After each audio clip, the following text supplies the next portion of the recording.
మెదక్ జిల్లా railway Konduru DSC అక్రమాలపై 3 రోజుల relay నిరాహార దీక్ష అనంతరం భారీ ర్యాలీ. రైల్వే కోడూరు మాజీ వైసీపీ ఎమ్మెల్యే కోరుముట్ల శ్రీనివాసుల ఆధ్వర్యంలో రాజ్ కన్వెన్షన్ నుండి పార్టీ కార్యాలయం వరకు భారీ ర్యాలీ.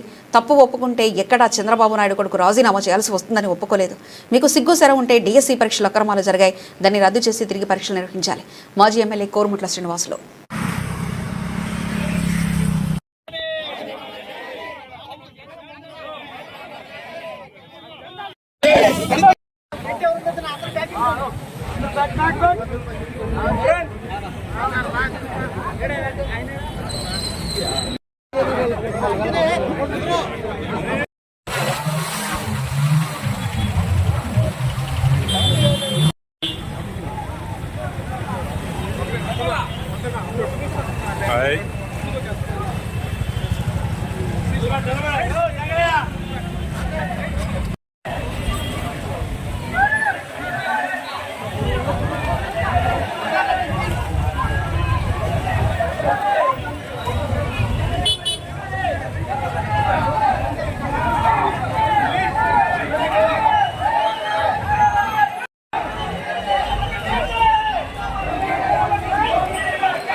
నలభై ఏళ్ళ నుంచి పరిపాలన చేస్తామంటే ప్రతి పరిపాలనలో మీరు డీక్లే పరిపాలన.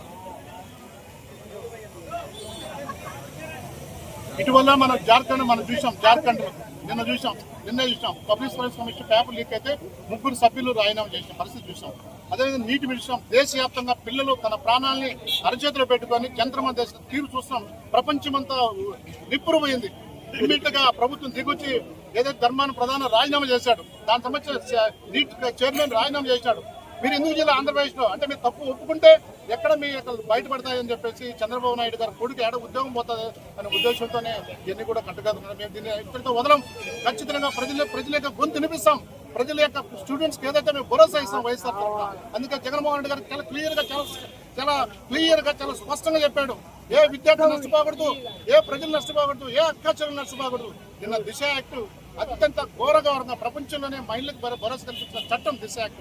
ఒక అమ్మాయి కాలేజీకో స్కూల్కో లేదంటే టౌన్కో షాపింగ్ పోతే అమ్మాయిని ఒక రేపిస్తూ తెలుగుదేశం గుండాల కొంతమంది వాళ్ళని ఇబ్బంది పెట్టిస్తే వాళ్ళకున్న సెల్ ఫోన్తో ఇటు ఇస్తారంటే ఇమ్మీడియట్ గా శాప్ ద్వారా పోలీస్ డిపార్ట్మెంట్ పోతుంది. ఇటువల్ల పోలీసు వచ్చి అమ్మాయి రక్షించే పరిస్థితి, దాన్ని నిర్వహణగా రద్దు చేసిన పరిస్థితి ఈరోజు కూటమి ప్రభుత్వం. ఏమి ఆన్సర్ చెప్తారు, ఏమి జవాబు చెప్తారు ఎవరు చంద్రబాబు నాయుడు కానీ లోకేష్ కానీ పవన్ కళ్యాణ్ చెప్పేసి మేము స్పష్టంగా సూటికి అడుగుతున్నాం. మీకు సిగ్గు శరము ఉంటే ఖచ్చితంగా ఏదైతే ఉందో ఎక్సైడ్ అవకతవకలు డిఎస్సీలో మెగా అవకతవకలు ఈ మెగా డిఎస్సీని రద్దు చేసి ఎవరైతే పొందినారో అనర్హులుగా పొందినారో అందరూ కూడా క్రిమినల్ కేసు పెట్టి రద్దు చేసి మళ్ళీ రీకా ఎగ్జామ్ కండక్ట్ చేయాలా. అప్పుడే రాష్ట్ర ప్రజలకు, ఈ పిల్లలకు, రైతులకు, కుటుంబాలకు న్యాయం జరుగుతుందని చెప్పేసి మేము డిమాండ్ చేస్తున్నాం.